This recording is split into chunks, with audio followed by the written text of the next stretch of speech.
Mabuti na lang talaga at nandito si Dr. Hermie Maglaya dahil kanina pa sumasakit talaga ang tiyan or yung puson ni Mami Mabel. Good morning, Doktora! Good morning sa inyong dalawa and I'm happy to be back again. Oo, good morning Totoo ba po. yun? Sumasakit, Mami Bel? Ano yan? Puson ba? Puson. Tama-tama magpapakonsult na no, kay Doc. Baka meron din sa mga kataong bahay natin na same problem with Mami Mabel. Kailangan tanungin na natin si Doktora. Actually, sa inyo ba, like you before, have you experienced Until now. Oh, really? No. Fortunately, hindi ako naka-experience ng dysmenorrhea, kaya medyo curious ako, bakit pagka nagkakaroon pala ay sumasakit? Yung puson ba ito, Doktora, or any parts of the body? Actually, ang dysmenorrhea or dysmenorrhea na tinatawag na na-experience ni Mami Bel ay kung Tagalog, dysmenorrhea or dysmenorrhea, Greek word yun para sa difficult menstruation. Okay. Pero over time, parang sinabi na siyang painful menses. So it is related to menstruation. Okay. So kung ang nararanasan ng isang babae, let's say bago pa lang or teenager, nagkaroon pa lang siya, at ang onset it between 6 months na nagkaroon siya hanggang 1 to 2 years, ang tawag doon primary dysmenorrhea. Okay. So normal pa yun na pwedeng maranasan. Pero once si Mami Bel, diba, may dalawang anak na po kayo, diba? 4 po. 4 ba? May 4. Salamat po sa pagsasabi ng dalawa. I mean, parang yung anak ko, pa lang, dalawa, pero 4 na po. Pero narinig niyo na po ba yung mga nagsasabi na pag nanganak, nawawala? Oo, pag nanganak. Pero si Mami Bel, meron pa. So sa tingin ko po, yung condition mo, parang secondary dysmenorrhea. Matatandaan mo ba kung recently lang siya nag-appear or ever since before ka man magka-baby pa, meron na? Nung nung bata meron, di ba, yung kabataan. Tapos eto, ngayon, nakakaranas pa rin. Pero minsan, meron tayong nawala, meron tayong naman na meron. Usually yung pain, yan ang pinaka-common complaint ng patients namin sa klinika. Pupunta sila, Doc, sobrang masakit yung puson, halos mahimatay sa pain, nagra-radiate sa legs, nagka-cramps, tapos yung intensity or duration ng pagpipain, usually common siyang mag-appear just before lumabas yung flow. Pag after na nakalabas yung flow, mga 1 or 2 days, maximum ng 3 days, saka mawawala. Yun, sabi ko nga, Doc, fortunately for me, hindi ko naranasan. Pero ano yung nagiging reason bakit meron tayong mga ibang kataong bahay na nagkaroon ng pain o itong dysmenorrhea? Oo, para sa kaalaman ng ating mga televiewers, lalo na yung mga mommies na may mga anak na teenager, explain po natin sa mga anak natin na once nagkaroon sila ng onset ng pain, i-inform lang nila yung mothers nila kung hindi tolerable, pwedeng i-evaluate yon. For example, most often, binibigyan nila yung anak nilang paracetamol or mefenamic, which is okay, self-medication. Pero kung nagka-cause na siya ng pag-absent sa school, o kaya naman pag-absent sa work, number 1 yan sa medical certificate na ginagawa namin, menstrual cramps. Kaya sila nag-absent, ganon. Or severe dysmenorrhea na nahimatay, nagsuka. Ganon ba ka-severe talaga? Kasi baka meron ibang mahina lang yung threshold nila sa pain. Yes, that too. In-explain namin, pag ang bata is nagsisimula pa lang for 6 months, minsan hindi yan masakit mag-mens. Kasi anovulatory. Pero once na ovulatory yung cause ng pain, may release daw ng prostaglandin na substance sa loob ng matres natin na pag nag-flow na nagkukos ng cramping or contraction ng matindi sa matres. So, pag yung matinding contraction na yon, nagkukos yun ng colicky, crampy, pain, na nagde-depend ang severity sa bawat tao, depende nga sa pain threshold. Or kung may ibang underlying na pain. Pero kung bibigyan natin ng kung primary dysmenorrhea lang yan, explain lang namin na it's either due to cervical stenosis or maliit yung dinadaluyan, tapos sabihin, ang sakit-sakit, pero pag lumabas na, okay na. Or meron naman na sobrang makirot na makirot, only pag nainuman na ng gamot, okay. Pero kagaya nung sa onset mo, Mami, ang advice ko, you have to go for gynecologic check-up. Ang number 1 tinitingnan namin dyan is to rule out, pag secondary, meron bang factors na nagkukos like pathology sa pelvis, like myoma, sa'yo. adenomyosis, endometriosis, yung mga polyps, pelvic inflammatory infection, or yung mga women na nakaka-experience po ng discharges or may amoy sa discharge nila, pwede silang maka-experience na mas matindi yung pain na nararanasan, especially kung may history ng multiple partners or medyo malikot yung mister nila na nagkakos ng infection, tapos mas accentuated yung pain during menses because of the PID or pelvic inflammatory infection.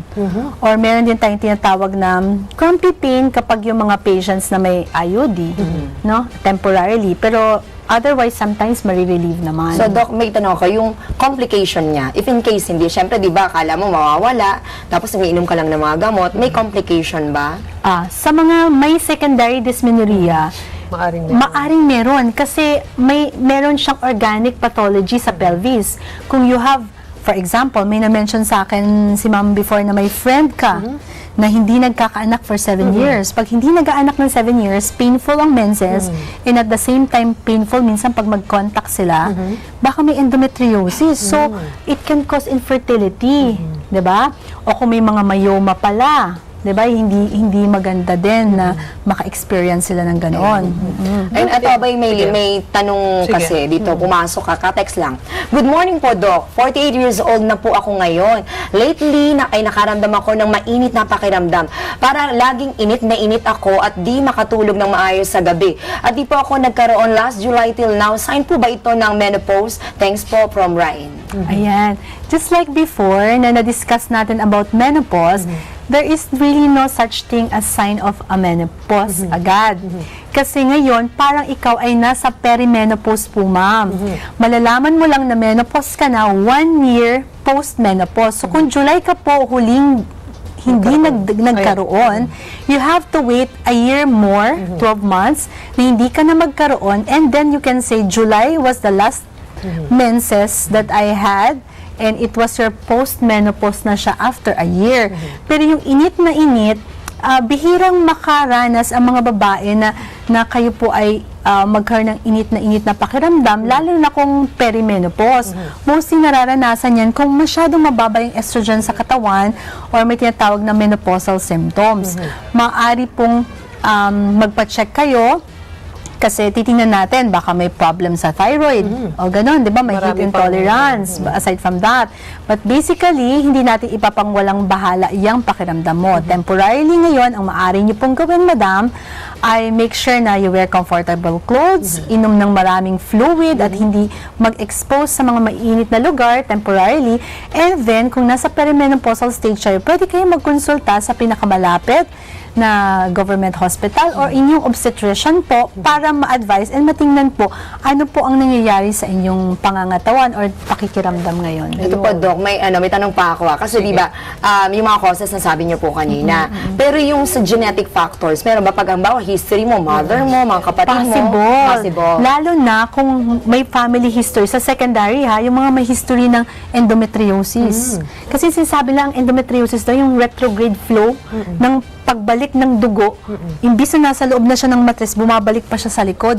So, nagkakaroon siya ng seeding sa likod or mga endometriotic implants na nagkakos ng adhesion, pagdidikit-dikit, o kaya flow. Pag sinabi nating primary, spasm lang ang cause. Ibig sabihin, dahil increase ang prostaglandin na nagpapahilab ng matres. But sa secondary po, yan ay tinatawag nating pelvic congestion. Pag pelvic congestion, there is problem with the flow ng dugo. So, kapag may present ng myoma na obstruct yung flow, or kung halimbawa may mga polyp, o kaya may endometriosis, all the more. So, nagkakos siya ng pelvic congestion. So, ang nararamdaman ng patient with the secondary dysmenorrhea, once na out yung mens nila, and eventually mawawala din. But the onset of the secondary dysmenorrhea, mas maaga prior to the appearance ng flow.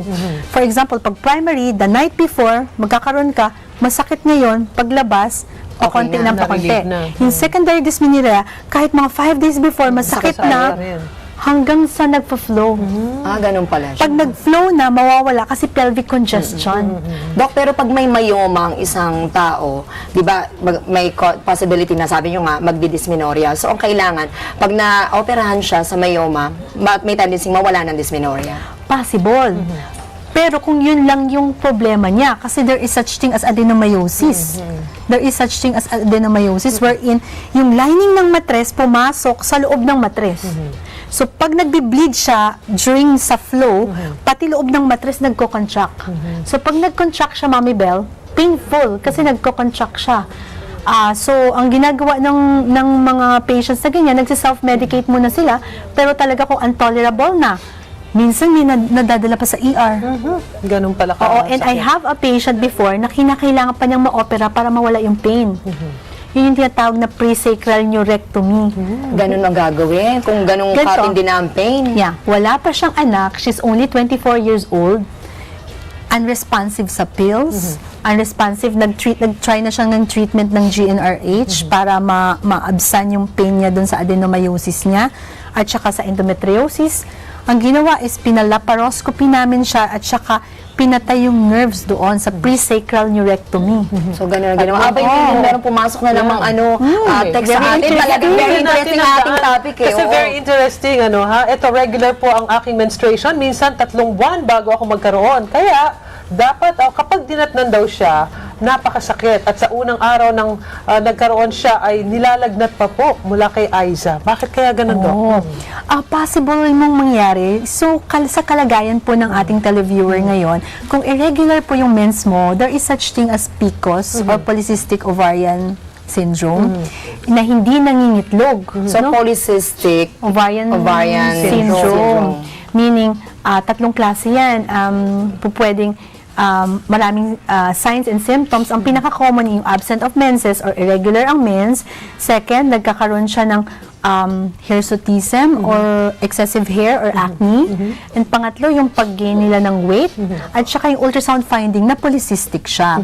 So sa inyo po, sa tingin ko, maaari yun kasi since nag-ovulate ka 2 weeks prior to your menstrual flow, maaring pelvic congestion, no? So, kailangan magpa-ultrasound muna si ma'am para sa ultrasound malalaman po namin kung simpleng PCOS lang po at hindi kayo nag-ovulate ng monthly or every 14th day of the month kung sa regular na cycle ang pag-uusapan. Pero ang profile usually ng patients na ganyan po, kinakailangan magpa-baseline ultrasound para malaman namin baka may bukol o kaya naman may ibang pathology prior. But since ang ovulation ang cause, pag nag-flow na at onset, very painful talaga dahil sa release ng prostaglandins. Speaking of pain, nabanggit natin, yung going back to dysmenorrhea, kung halimbawang ito ba ay bago magkaroon, pwede bang maiwasan yung pagkakasakit? Uunahan ng gamot or something? Not uunahan. During na makaramdam, Okay. you can take NSAIDs in the form of ibuprofen, mefenamic acid, or yung hindi talaga magre-respond sa pain reliever, you can give oral contraceptive pills para ma-regulate. Magsa-stop ang ovulation. So kung walang ovulation, walang pain. Nako, very Ayun, interesting. diba? Very interesting. At Yan. kaya lang yung nga natin, marami pa tayong pagkikwento. Sa susunod, Doc, invite ka Yes, namin. Thank you very much. At syempre, marami pa tayong pag-uusapan ngayon. At next time ulit, syempre makakasama natin ulit si Doc siguro. Kaya kung may katanungan pa kayo, sa susunod na lang i-reserve nyo na. At babalik pa ang taong bahay. Diyan lang Thank kayo. you.